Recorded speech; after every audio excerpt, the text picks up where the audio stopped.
दोस्तों आज हम बात करने वाले हैं सुज़लोन एनर्जी के बारे में। और जैसा कि आप लोग देख पाओ दोस्तों कि आज के ट्रेडिंग सेशन में सुज़लोन एनर्जी में 1.29% की एक तेजी बनते हुए दिखाई दे रही है। अगर आप इसके प्रीवियस क्लोजिंग को देखोगे दोस्तों तो प्रीवियस क्लोजिंग हमें ₹7.75 का दिखाई दिया था और आज का क्लोजिंग जो है वो ₹7.85 का, दैट मीन्स 1.29% की हमें एक आज के दिन उछाल होते हुए दिखाई दे रही है। अभी के समय में देखा है तो सुज़लोन एनर्जी हमें काफी ज्यादा वीक दिखाई दे रहा है। अभी के समय में सुज़लोन एनर्जी हमें काफी हद तक एक अच्छी खासी करेक्शन होते हुए दिखाई दे रही है। अगर आप पिछले 5 दिनों के परफॉर्मेंस को देखोगे दोस्तों तो पिछले 5 दिनों का जो इसका हाई रहा है वो हमें ₹8.15 का दिखाई दिया है। तो इसका हाई से अगर लो को देखेंगे दोस्तों तो ऑलमोस्ट हमें 3 से 4% की गिरावट होते हुए दिखाई दे रही है। पिछले 5 दिनों में 1 महीने का परफॉर्मेंस भी सेम है दोस्तों। 1 महीने में सुज़लोन एनर्जी का स्टॉक हमें 5.5% के करीब टूटता हुआ दिखाई दे रहा है। 6 महीने का देखिए या फिर ईयर टिल डेट का देखिए, एक ही तरह का परफॉर्मेंस हमें दिखाई दे रहा है। सुज़लोन एनर्जी में हमें कोई भी तेजी बनते हुए नहीं दिखाई दे रही है। अल्टीमेटली सुज़लोन में सिर्फ और सिर्फ हमें अभी के समय में गिरावट ही होते हुए दिखाई दे रही है। अगर आपको याद हो दोस्तों लास्ट वीडियो में ही मैंने आपको बता दिया था कि अभी के समय मार्केट हमें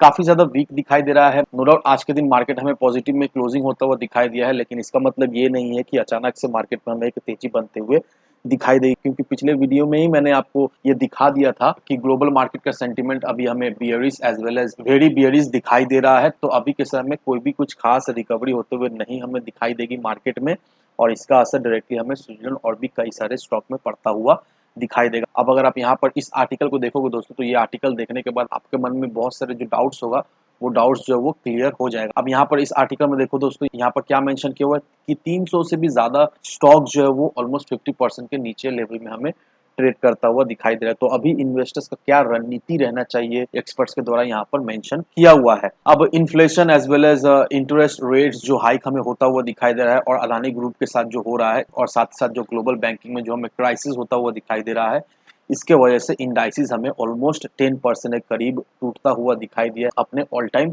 हाई से। और ये जो 10% गिरावट जो हमें इंडाइसिस में होता हुआ दिखाई दे रहा है, ये काफी हद तक बहुत बड़ी हमें गिरावट होते हुए दिखाई दे रही है। और इसके वजह से ऑलमोस्ट 300 से भी ज्यादा स्टॉक जो है वो अपने लाइफ टाइम हाई के निचले लेवल में हमें ट्रेड करता हुआ अभी के समय में दिखाई दे रहा है। और यहाँ पर देखो दोस्तों ऑलमोस्ट 92 स्टॉक्स में हमें ये देखने को मिला है कि वो हमें अपना ऑल टाइम हाई से 75% के करीब टूटता हुआ दिखाई दिया है। और ऑलमोस्ट 66 स्टॉक्स में हमें ये देखने को मिला है कि वो अपने रिकॉर्ड हाई से ऑलमोस्ट 80% के करीब हमें टूटता हुआ दिखाई दिया। दैट मीन्स जिन लोगों ने भी सपोज ₹1000 लगा के रखा था, उन्हें देखा जाए तो ₹800 का भी लॉस हो रहा है। तो आप देख लो दोस्तों मार्केट में अभी क्या चल रहा है, किस तरह से मार्केट में हमें गिरावट होते हुए दिखाई दे रही है। ऑलमोस्ट सारे इन्वेस्टर्स अभी के समय में देखा है तो परेशान है। अगर आपने भी इन्वेस्ट करके रखा होगा मार्केट में तो आप भी इसी तरह से अभी परेशान हुए बैठे हुए हैं, क्योंकि आपका पोर्टफोलियो भी देखा है तो अभी नेगेटिव में ही दिखाई दे रहा है। अच्छा खासा पैसा देखा है तो अभी लॉस हो रहा है। अब ये जो मार्केट में गिरावट होते हुए दिखाई दे रही है, इससे देखा है तो पब्लिक सेक्टर बैंक में भी हमें एक अच्छी खासी गिरावट होते हुए दिखाई दे रही है। 2022 में पब्लिक सेक्टर बैंक में हमें एक अच्छी खासी रैली बनते हुए दिखाई दी थी, लेकिन अभी के समय में पब्लिक सेक्टर बैंक में हमें एक अच्छी खासी करेक्शन होते हुए दिखाई दे रही है। यहाँ पर देखो तो कई सारे बैंक्स का नाम दिया हुआ है, जिनमें union bank of India, UCO bank, Punjab national bank, Indian overseas bank, central bank, bank of India, ये अभी 82 से 80% डाउन हमें ट्रेड करता हुआ दिखाई दे रहा है अपने रिकॉर्ड हाई से। तो आप देख लो दोस्तों किस तरह से अभी के समय में इन्वेस्टर्स परेशान होके बैठे हुए हैं। सिर्फ और सिर्फ PSU as well as other sector में ही हमें ये गिरावट होते हुए नहीं दिखाई दे रही है। Electrical equipment sector as well as capital good sector, इनमें भी हमें एक अच्छी खासी गिरावट होते हुए अभी के समय में दिखाई दे रही है। जैसे कि भारत हेवी इलेक्ट्रिकल्स को देखो, जीई टीएनडी इंडिया को देखो, या फिर सुज़लोन एनर्जी को देखो, इनमें हमें 80 से 90% के करीब हमें गिरावट होते हुए दिखाई दे रही है अपने लाइफ टाइम हाई से। तो यहाँ पर कई सारे स्टॉक्स का नाम दिया हुआ है जिसमें हमें 50% गिरावट होते हुए दिखाई दे रही है, और भी 708 स्टॉक है जिसमें हमें 25% के करीब दिखाई दे रही है। तो ऑल ओवर मार्केट में सिर्फ और सिर्फ हमें गिरावट होते हुए दिखाई दे रही है। इसका वजह हम सभी को अच्छी तरीका से पता ही है, इन्फ्लेशन का डर, रेट्स हाइक का डर, अदानी ग्रुप में जो हुआ है उसके वजह से मार्केट में एक पैनिक भी होते हुए दिखाई दी है, एज वेल एज जो ग्लोबल बैंक क्राइसिस हो रहा है उसके वजह से भी अच्छी खासी मार्केट में हमें प्रॉफिट बुकिंग होते हुए दिखाई दे रही है। साथ ही साथ एफआईएस भी देखा जाए तो इसको सपोर्ट करते हुए दिखाई दे रहे हैं। Support in the sense FIS भी अभी के समय में लगातार बिकवाली पे बिकवाली किए जा रहे हैं। कोई भी ऐसा दिन नहीं गया है जिस दिन एफआईएस ने बिकवाली नहीं किया है। ऑलमोस्ट हर एक दिन हमें ये देखने को मिलता है कि 1100, 1000 करोड़, 1200 करोड़, 2500 करोड़, इसके बीच एफआईएस जो है वो बिकवाली किए जा रहे हैं। तो ये सारे फैक्टर की वजह से ऑल ओवर मार्केट में हमें काफी ज्यादा पैनिक सिचुएशन अभी क्रिएट होता हुआ दिखाई दे रहा है, और इसका असर डायरेक्टली हमें सुज़लोन एज वेल एज कई सारे स्टॉक्स में पड़ता हुआ दिखाई दे रहा है। तो अब सवाल ये है कि अभी के समय में इन्वेस्टर्स क्या करें। जिन लोगों ने भी ऑलरेडी इन्वेस्ट कर रखा है उनका क्या रणनीति होना चाहिए। अब अगर यहाँ पर देखोगे दोस्तों, तो यहाँ पर विवेक गोयल जो कि जॉइंट मैनेजिंग डायरेक्टर है टेलविंड फाइनेंशियल सर्विसेज के, उनका क्या कहना है, उनका यही कहना है कि मार्केट का जो अभी के समय में ट्रैजेक्टरी है वो हमें वीक दिखाई दे रहा है, एज वेल एज काफी ज्यादा वॉलेटाइल दिखाई दे रहा है अनफोर्सिन क्राइसिस के वजह से, क्योंकि फर्स्ट ऑफ ऑल किसी को भी नहीं पता था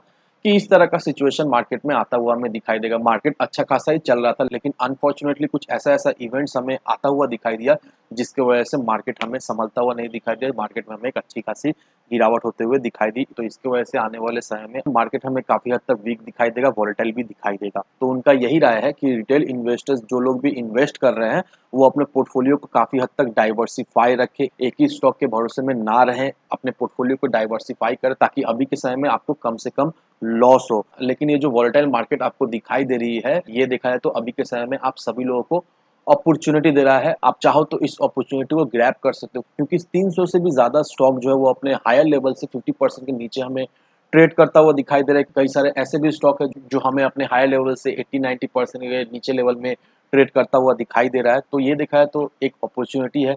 जैसे ही मार्केट में हमें रिकवरी होते हुए दिखाई देगी, उसके साथ ही साथ इन सारे स्टॉक्स में हमें एक अच्छी खासी रिकवरी भी होते हुए दिखाई देगी और आप सभी लोगों को एक अच्छा खासा प्रॉफिट भी हो जाएगा। मैं एक छोटा सा एग्जांपल आपको बता रहा हूँ, अगर आप अदानी ग्रीन लिमिटेड को देखोगे दोस्तों, तो अदानी ग्रीन लिमिटेड जो हमें 3000 के ऊपर लेवल में ट्रेड करता हुआ दिखाई दे रहा था, वो हमें 450 रुपए के लेवल में गिरता हुआ दिखाई दिया। लेकिन अभी देखो दोस्तों, किसी ने भी नहीं सोचा था कि इतना कम समय में इस तरह का रिकवरी उस पर्टिकुलर स्टॉक में उन्हें मिलते हुए दिखाई देगी। अदानी ग्रीन लिमिटेड का स्टॉक जो वो हमें ऑलमोस्ट हमें करीब करीब 900 रुपए के लेवल में ट्रेड करता हुआ दिखाई दे रहा है, और ऑन एन एवरेज ऑलमोस्ट 21 दिन के अंदर अदानी ग्रीन का स्टॉक जो है वो हमें 98-99% के करीब भागता हुआ भी दिखाई दिया। तो जब वो स्टॉक गिरा था, उस समय जिन लोगों ने भी इन्वेस्ट करके रखा था, उस समय जिन लोगों ने भी उस अपॉर्चुनिटी को ग्रैब करके रखा था, उन्हें देखा है तो अभी के समय में ऑसम बेनिफिट मिल रहा है। वो लोग देखा है तो अभी के समय में ऑसम रिटर्न भी कमा लिए हैं। तो कहने का मतलब यही है कि अभी के समय में मार्केट वीक है, सुजलॉन में भी हमें अच्छी खासी गिरावट होते हुए दिखाई दे रही है।